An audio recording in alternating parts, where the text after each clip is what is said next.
This Scale Model Basics is sponsored by Hobby Zone USA, your source for hobby storage solutions, hard-to-find modeling tools, and aftermarket modeling needs. Welcome to Scale Model Basics. I'm Tim Kidwell, and this is the final episode of Season 5 of Scale Model Basics. So, let's just jump right in. Now, I don't have a visual that I'm going to show you for this one because there are just so many times that I've been told that I am a stupid man.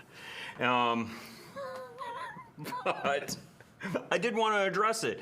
There was the most recent time that I was called a stupid man was with regard to the reverse washes video. So a couple of videos back, and the message was, no one uses this. This is stupid, and it just shows a lack of basic knowledge of paint chemistry.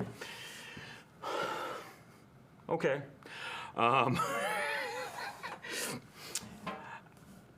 I didn't come up with the name for the reverse wash. You can call it whatever you want.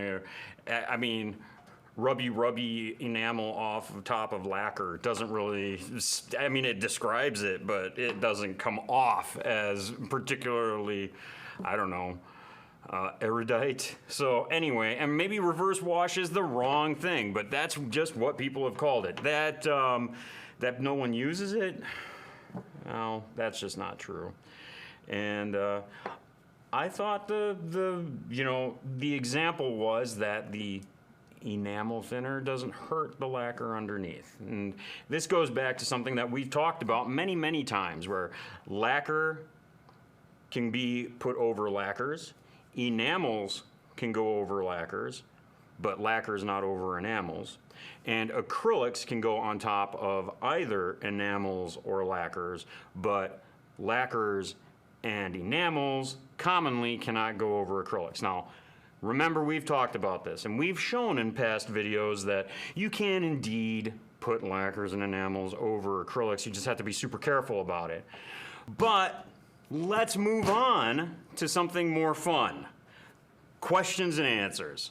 First up, Gyrovids9462 asks, with regard to our video about painting canopies, why don't they produce, and I think when he says they, companies, produce a negative mask that has the canopy frame? You could just paint that and place over the canopy and voila.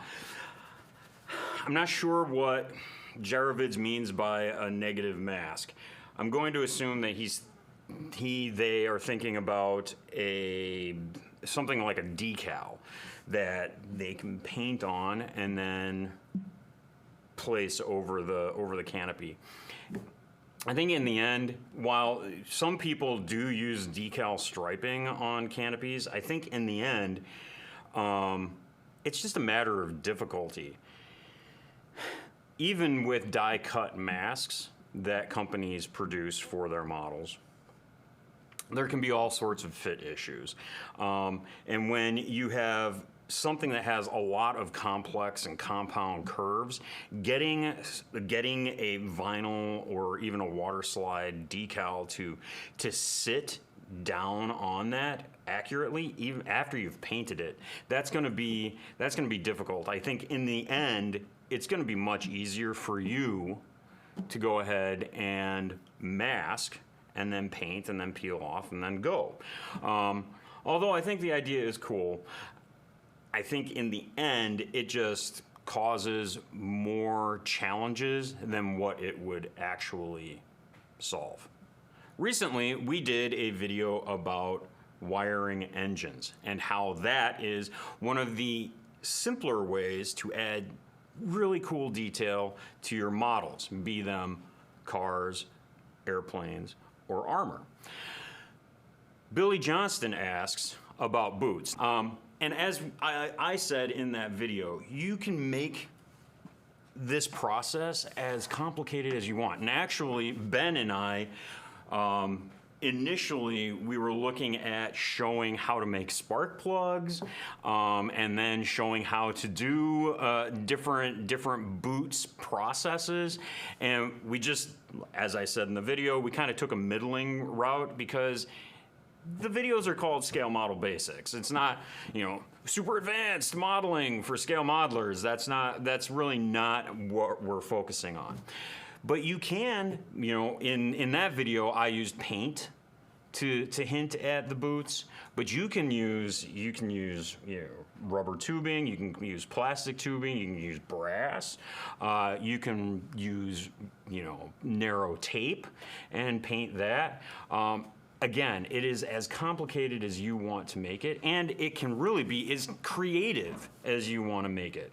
So if you want to really detail that engine out with boots, you can definitely do so. You can even go online and find 3D printed boots too. So you do what makes you happy and go as far as you feel comfortable going, and then maybe just a tad further. After watching our video about painting realistic wooden props, Raul Stankovic asked if the process that we showed on a 1/32 scale prop could be used on a 1/72 scale prop. 1/72 scale is getting pretty darn small, and I think you're going to have to modify some of the process. I would not be comfortable really trying to draw those lines using the same sort of elevation technique that I use on 1/32 scale on 1/72 scale, simply because, when you really start thinking about it, think about the tip of the pencil, no matter how sharp you get it, is leaving a line that at scale is pretty broad. So I think you could sort of sketch your laminations onto your prop, but after you put your base coat down, what I think you should do is come in with your darker color and just wing it, right? Just go ahead and start laying down those laminations and paint it in there, and then clean up any imperfections that you see afterward. Let that dry. You can certainly use the artist oil technique with the micro sponge to go ahead and put wood grain on there. Remember, at scale, you're talking about some very, very fine details. So the pencil marks are probably out, so I wouldn't necessarily use a colored pencil to do it. But even with the oils, again, the wood grain is going to be extremely fine. And then when you're finished with the artist oils, you certainly can come in and use either yellow or clear yellow or clear orange to go over it, to give it that look, depending on what aircraft, what the aircraft you're building requires.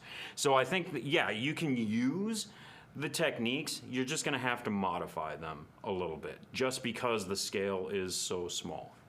We did a video a while back about applying bare metal foil, and Herman Handbrush asks if you can still apply bare metal foil after putting the glass into the car.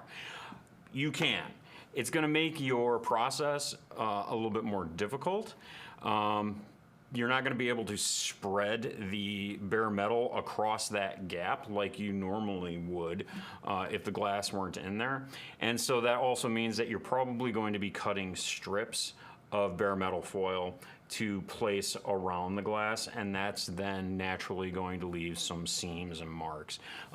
These things aren't challenges that you can't overcome, and it doesn't mean that you won't get a good looking end product, but you're going to have to really kind of think about what it is that you're doing and the process that you're going to be going through to get that end product that you're looking for. For using the hairspray chipping technique, Daniel Fletcher asks if you can use acrylics as the base coat, as the base layer, then hairspray, and then use acrylics on top of that. Yes, you can. The caveat to this is you want that base layer to be durable, right? So if you are going to use an acrylic color underneath, what you probably want to do is spray that acrylic base coat, let it dry thoroughly, and then clear coat it. Put a clear varnish over the top of it, let that dry thoroughly, and then put your hairspray, let it set up, and then paint your acrylic top coat over that, and then go ahead and do your chipping. Many of you have emailed me. Some of you have come up and asked me at shows how Aaron's doing and whether or not I miss having him around. I do miss having Aaron around in the office, but I do talk to him quite a bit during the week, and I often see him at some point during the week. And he is doing quite well in his new role, and he does appreciate that you guys do ask about him and, you know, still think about him and where he's at and how well he is doing.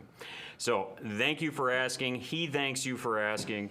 And thank you for joining us for the 5th season of Scale Model Basics. We're going to take a couple of weeks off, and then we're going to start coming back in with a new season of FineScale Model Weeklies. Thanks for watching. I'll see you next time.